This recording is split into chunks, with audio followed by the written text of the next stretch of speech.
How about another round for Brewsday Tuesday? Here is Huck and Big Nate.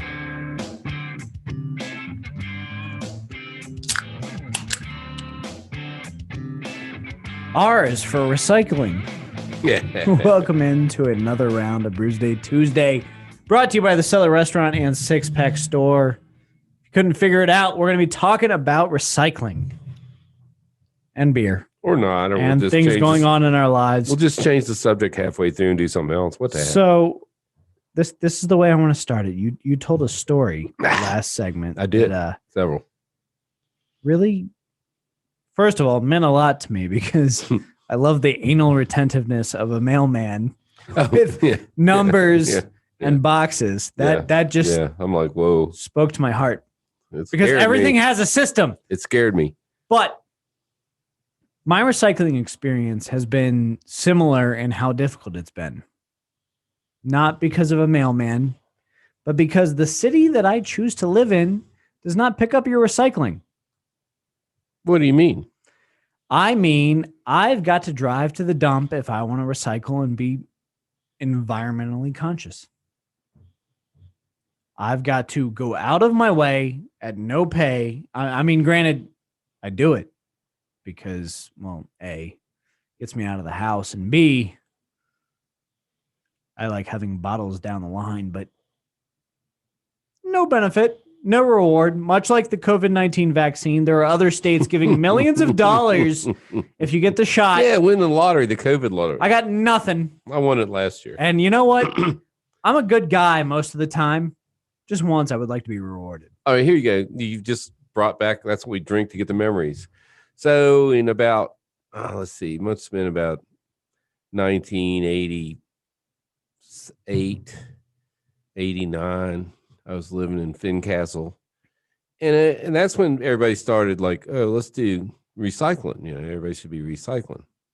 So I went to the county. I mean, at that point, I was like involved. I was like president of the Chamber of Commerce or whatever. So I was involved in local politics. So I went to the Board of Supervisors and I said, hey, guys, are you going to recycle? And they go, oh, well, no, we don't really have any money. We're just a poor county. We're just poor boys from a poor family living their lives. And I said, okay, so I went out. Scaramouche. Yeah, Scaramouche. Can you do the Fandango? In any case, so I go out and I get some people together and we build a fence, like 8-foot fence with a gate. And I go to the local dumpster people and I'm like, hey, if you bring me a big old dumpster, a couple of them, and I'll just put newspaper in them and bottles and cans, we're going to recycle. And you can have whatever you make from it. And they go, well, we're not going to make anything, Huck. We're not going to make a penny. I'm like, okay. They go, but we'll do it because we like you. You know, they were on the chamber with me. So we did that. And I spent every Saturday going over there every Saturday afternoon and pulling all the garbage out of the newspapers. We had to actually go and get a garbage dumpster because people were throwing so much garbage in there. So this went on for like a year. And finally, the county was so embarrassed that, and actually, we were reporting it to the state. So like we were reporting all this recycling and they weren't reporting any. So they got embarrassed and they started doing it like at the schools. You guilted them into it. I did. I guilted them into it. I like it. And then we shut passive aggressive maneuver. I know. We shut it down. They did it for about 10 years and they quit. I don't think they're even doing it to this day now. But they did it for about 10 years. And I'm just too tired now.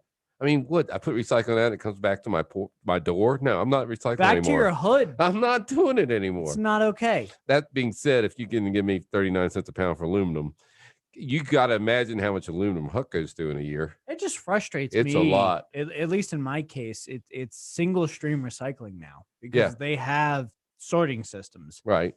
So why can't that be picked up at my curb? Now, again, keep in mind, I try and live as sustainably as possible. My garden literally grows on compost. How did your garden grow? Mary. It's growing a lot of weeds right now. I've planted way too damn late. But the point is, like, all of my vegetable trimmings, my eggshells, like everything goes into that compost. Boiling water on it. Why can't they just pick up my recycling? Why do I have to drive to the dump? They should. This is Radford City. I wasn't going to out them, but yes.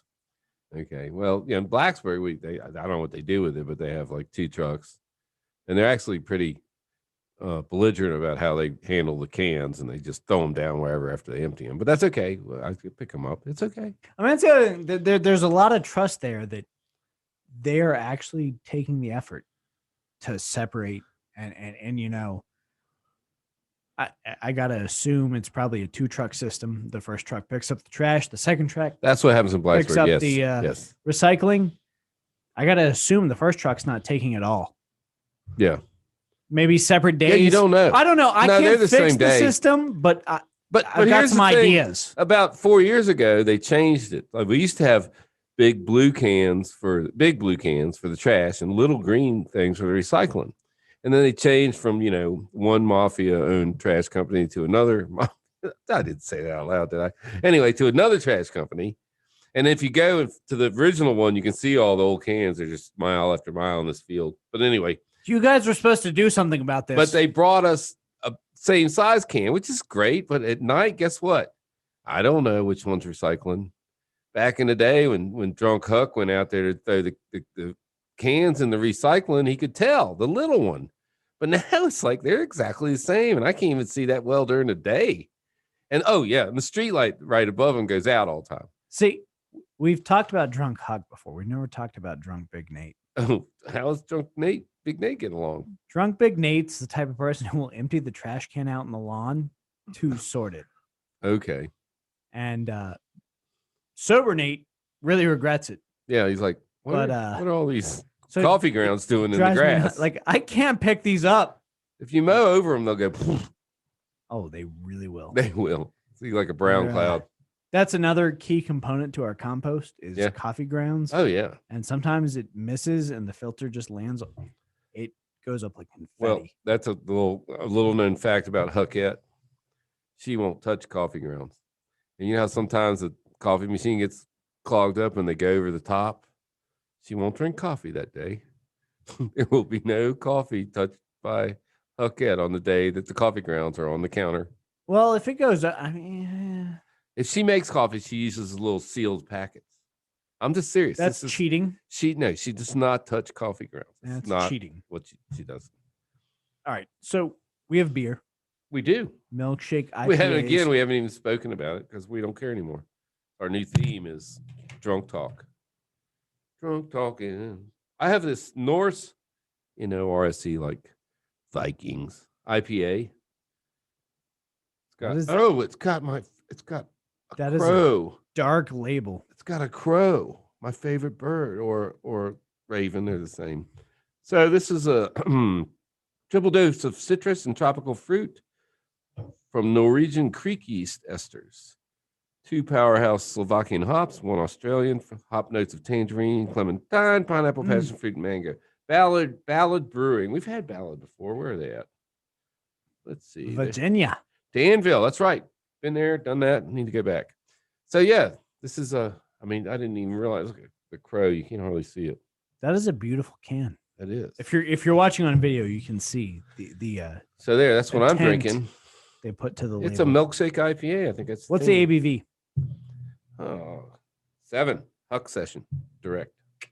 Not Christmas, but No, hardly ever is. It's a decent birthday. I've got the Stone Never Ending Haze IPA. It is a hazy IPA, and we'll get into my problems in a moment. But no, actually, we'll get into my problems right now. Yeah, let's do it. Move on. What is your minimum acceptable ABV for a hazy IPA? 6.1. Stone is wheeling out a 4. No. A 4 even. No. I wish I were lying. Just no. No, that's like a session. Great label. Session 4. Hazy IPA. That's a breakfast beer. I'm calling Greg. That's how you start your day. I'm gonna call him. I need a quick 4%. Let's get this going. 4%. 4%. Hazy IPA. Well, Which makes me think, and I've thought this before about Stone beers, and you can confirm or deny. I feel like they add stuff after the fact to try and make it more sellable, more marketable. Well, they did They the obviously upside didn't down filter- cans for a but- while. That one's not. But how do you land on 4% with a hazy IPA? Maybe they're making it for the Utah market. Is there a high demand in Utah? No, yeah, well, yes. First of all, yes, You but just no, cross state lines. but yeah, no, and they undid that law, the 4% law. I think I brought this up last time we had a Stone beer. It was the same. You were saying I was a Stone hater. I'm situation. thinking you're a Stone hater. I should like everything about them with their I'm a imagery, fan. but I'm a fan. I have a lot of questions. You too have a lot of questions. So let's just bring this around and tie this all up. What's your favorite kind of milkshake? Since we're drinking Milkshake IPAs. Okay. As someone who is lactose intolerant, Oh, this is going to be things get real weird for me. Well, Aren't the McDonald's ones made from seaweed or something? I don't know. I doubt That it. was the old rumor back in the day. I'm real tricky when it comes to ice cream. I only eat one flavor of ice cream. Vanilla? Mm-mm. Therefore, I only have one flavor of milkshake. It's mint chocolate chip. The exception to that is I don't the hate Shamrock Shake, which is basically the exact same thing. Yeah. Okay, fair enough. So Shamrock Shake, that's my favorite milkshake. My favorite milkshake would be butterscotch. Caramel is an acceptable substitute if necessary.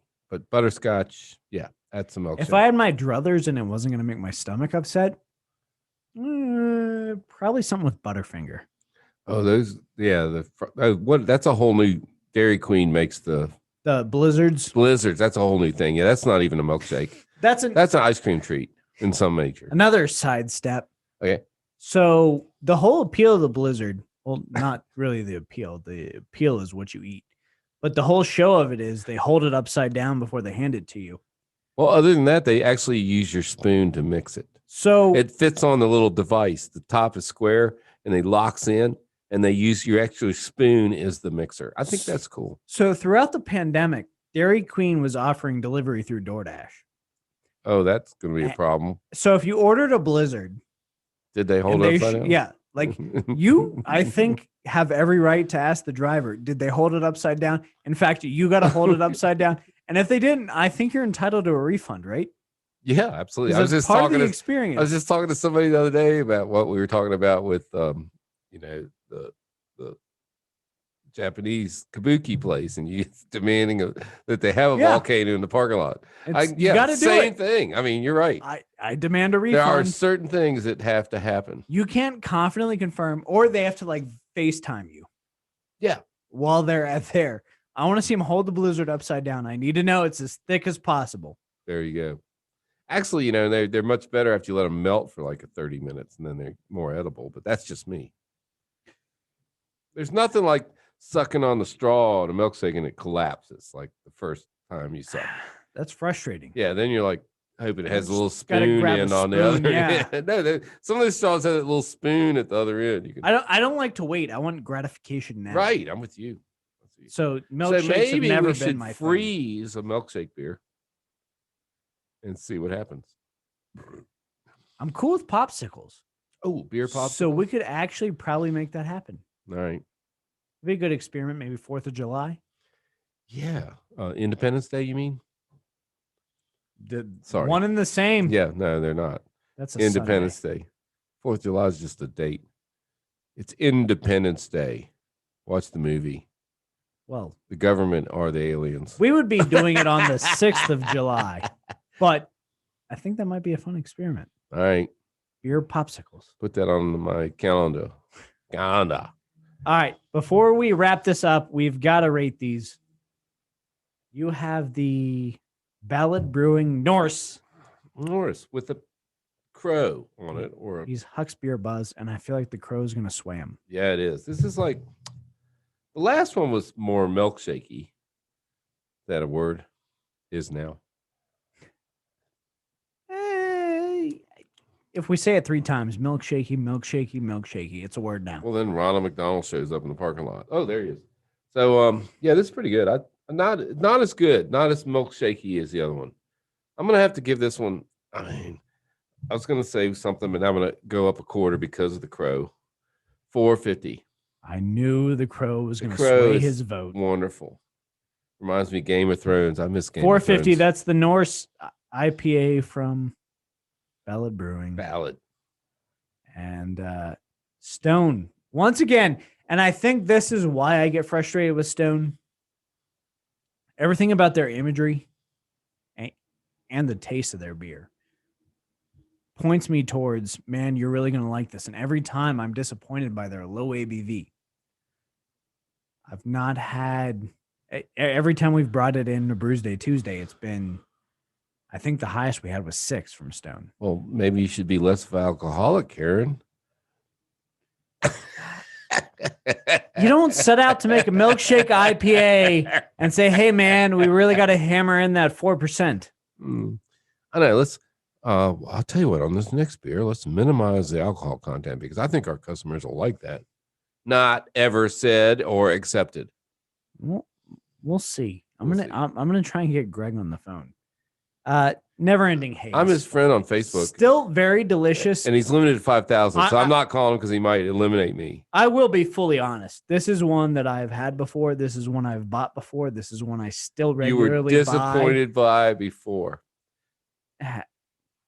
It gets a 4. My beer, it's a really solid beer. My beer butler did not pick that one out. They picked out the other ones. This gets a 4. It's a really solid beer. But if you're looking for a session milkshake IPA, if you're looking for a session hazy IPA, you can't go wrong with the Never Ending Haze. If you're looking to actually enjoy a full-bodied, full-flavored, full ABV, yeah, that's not the guy. It's not your guy. Reminds me of a new song I think they're going to do. I got a never-ending haze for you. Anyway, but put some alcohol in that thing. Put some in there. Maybe we'll try vodka. We'll see what happens. In the meantime, that's the end of Brewsday Tuesday, brought to you by the Just for today, though, right? Not just for today. Okay. Yeah, I don't want it to be canceled last week. We're good. Yeah, we didn't get canceled last week. We're good to go.